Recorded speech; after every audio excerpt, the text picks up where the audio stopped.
വന്ദനം. ഞാനിന്നിവിടെ പറയാൻ പോകുന്നത് നമ്മുടെ സമൂഹത്തെ കാർന്നു തിന്നുന്ന ലഹരി എന്ന വിപത്തിനെ കുറിച്ചാണ്. ഞാൻ 2 ദിവസം മുൻപ് ഒരു വാർത്താ ചാനൽ കണ്ടിരുന്നു. അതിൽ ഒരു അമ്മ മുഖം മറച്ചു പിടിച്ച് സ്വന്തം മകനെ കുറിച്ച് പറയുന്നത്. ആ അമ്മ പറയുന്നത് ഇങ്ങനെയാണ്: എൻ്റെ മകന് 22 വയസ്സുണ്ട്. അവനെ എനിക്ക് പേടിയാണ്.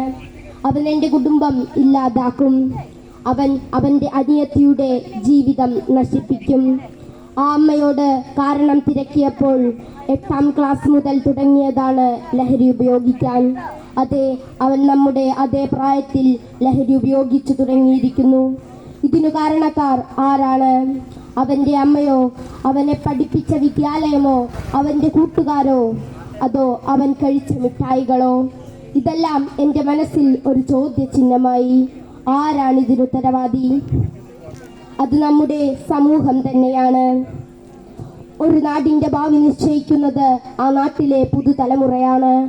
ആ പുതുതലമുറയാണ് ഇന്ന് ലഹരിക്ക് അടിമപ്പെട്ടിരിക്കുന്നത്. മാതാപിതാക്കൾ മക്കളെ സ്കൂളിലേക്കും കോളേജിലേക്കും വിടുന്നത് അവർ പഠിക്കുമെന്ന വിശ്വാസത്തിലാണ്. എന്നാൽ അതിനു വിപരീതമായി ചിലർ മാതാപിതാക്കളുടെ സ്വപ്നങ്ങൾ പോലും ഇല്ലാതാക്കുന്നു. ഇതിനെല്ലാം മാറ്റം വരേണ്ടത് അത്യാവശ്യമാണ്.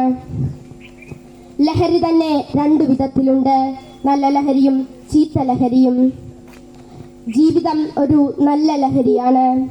അതിൽ സാഹിത്യം ഉൾപ്പെടുന്ന കലയുമുണ്ട്. മദ്യവും മയക്കുമരുന്നും ഉൾപ്പെടുന്ന ആ ചീത്ത ലഹരിയെ നമ്മൾ ഉപേക്ഷിക്കേണ്ടതുണ്ട്. ലഹരിക്ക് അടിമപ്പെട്ട് മാതാപിതാക്കളെ വെട്ടിക്കൊല്ലുന്ന വാർത്തകൾ നമ്മൾ സമൂഹത്തിൽ കാണുന്നുണ്ടല്ലോ.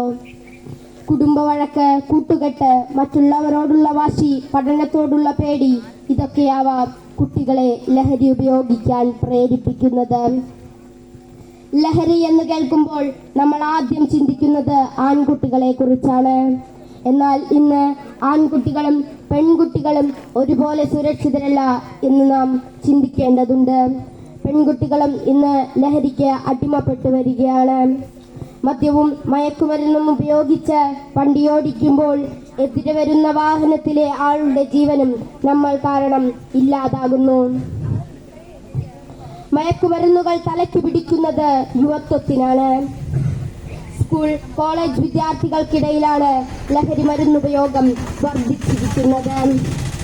ഈ പഴി നമ്മുടെ തലയിൽ നിന്നും ഒഴിഞ്ഞു പോകാൻ വിദ്യാർത്ഥികളായ നമ്മൾ ശക്തമായ ബോധവൽക്കരണ പരിപാടികൾ സംഘടിപ്പിക്കണം.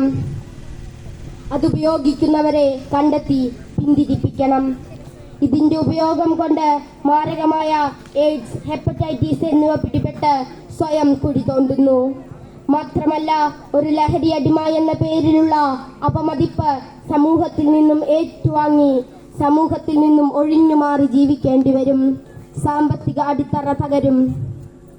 യുക്തിഭദ്രമായ ചിന്താശേഷി തകർന്ന് അപകർഷതാ ബോധത്തിലേക്കും മാനസിക അസ്വസ്ഥതകളിലേക്കും നയിക്കപ്പെടും. ലഹരിയുടെ കരാളഹസ്തങ്ങൾ മനുഷ്യജീവന്റെ മേൽ പിടിവീണിരിക്കുകയാണ്. ഈ കരാളഹസ്തങ്ങളെ വെട്ടിവേർപ്പെടുത്തി സമൂഹത്തെ കാത്തു സൂക്ഷിക്കേണ്ട ചുമതല വിദ്യാർത്ഥി സമൂഹത്തിനുണ്ടെന്ന വസ്തുത നാം തിരിച്ചറിയേണ്ടതുണ്ട്. എനിക്ക് മാതാപിതാക്കളോട് പറയാനുള്ളത്: നിങ്ങൾ മക്കളെ സ്നേഹിക്കുക, എന്നാൽ ആ സ്നേഹം അമിതമാകരുത്. അവർ ഒരു ദിവസം എന്തു ചെയ്തു എന്നുള്ളത് നിങ്ങൾ അവരോടൊപ്പം ഇരുന്നു കൊണ്ട് ചോദിച്ചു മനസ്സിലാക്കണം. ഞങ്ങൾ പിഞ്ചു കുഞ്ഞുങ്ങളാണ്. ഞങ്ങളെ ലഹരിയുടെ കരാളഹസ്തങ്ങളിൽ നിന്നും സംരക്ഷിക്കേണ്ട ചുമതല ഈ നാട്ടിലെ ഓരോ പൗരന്മാർക്കും ഭരണകൂടത്തിനുമുണ്ട്. അല്ലെങ്കിൽ ഇനിയും പിഞ്ചു കുഞ്ഞുങ്ങൾ ഇല്ലാതായേക്കാം. ഇനി വരുന്ന പുതിയ തലമുറയെങ്കിലും മദ്യത്തിനും ലഹരിക്കും അടിമപ്പെടാതിരിക്കട്ടെ എന്ന് പ്രാർത്ഥിച്ചുകൊണ്ട് നിർത്തുന്നു. നന്ദി, നമസ്കാരം.